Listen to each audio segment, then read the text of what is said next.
Saudari-saudaraku yang terkasih, berjumpa kembali bersama saya Romo Antoro dalam Renungan Harian Selasa 25 Oktober.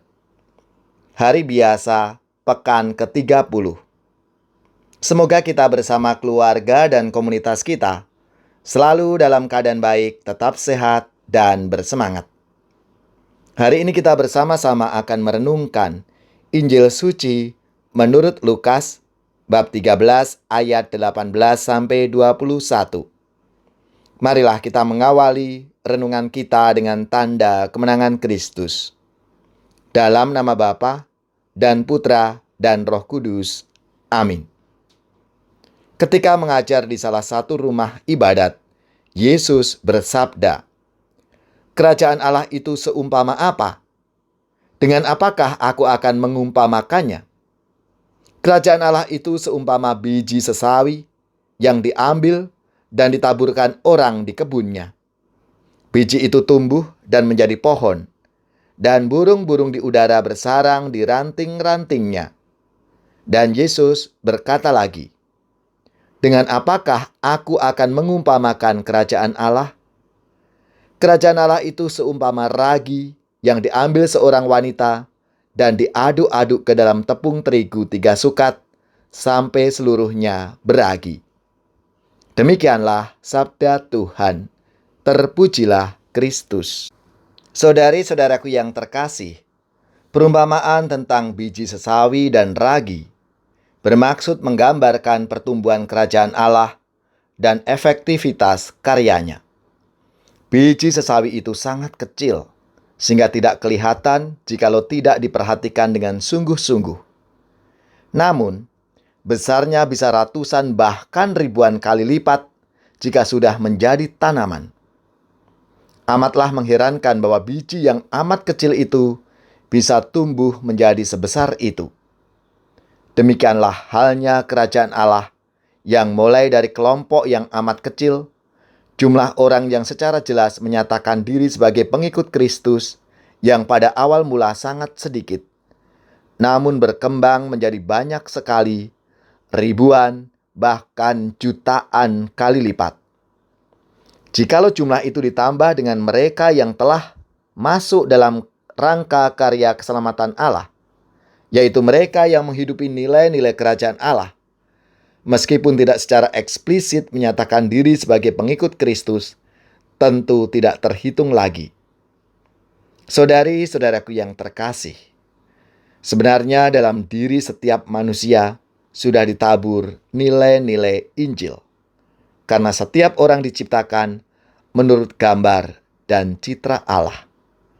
Oleh karena itu, jika ada keterbukaan, setiap orang akan sampai pada kesadaran akan hal itu, berusaha mengembangkan dan menghidupinya. Siapa yang tidak menginginkan kasih, damai sejahtera, sukacita persaudaraan, atau persatuan? Meskipun setiap orang berusaha menyadari adanya nilai-nilai itu dan menghidupinya, dan orang yang telah menghidupinya seperti kata Yesus, tidak jauh dari kerajaan Allah. Gambaran tentang efektivitas karya kerajaan Allah diumpamakan dengan efektivitas kerja ragi. Ragi yang sangat sedikit dibandingkan dengan adonan, mampu mengubahnya menjadi sesuatu yang baru sama sekali.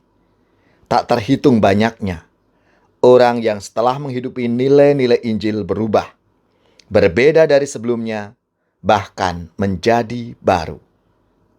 Tentu perubahan itu diyakini berkat karya Roh Kudus yang telah diterima dan berkarya dalam diri setiap orang.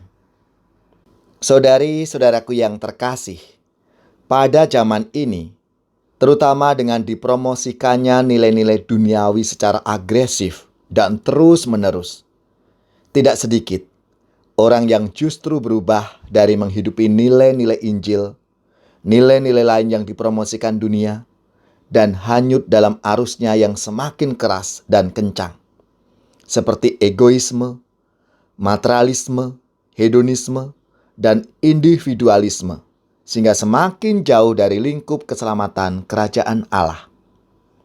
Namun kita tetap percaya bahwa kerinduan terdalam setiap orang bukan terpenuhinya kebutuhan dan kenikmatan duniawi, melainkan menghidupi nilai-nilai yang diwartakan dan diteladankan oleh Tuhan Yesus sendiri.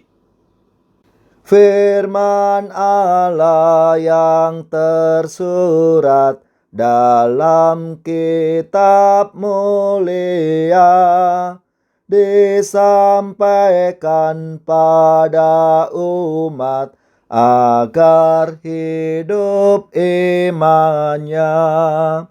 Pujian bagimu, Tuhan, atas firman-Mu. Pujian bagimu, Tuhan, atas firman-Mu.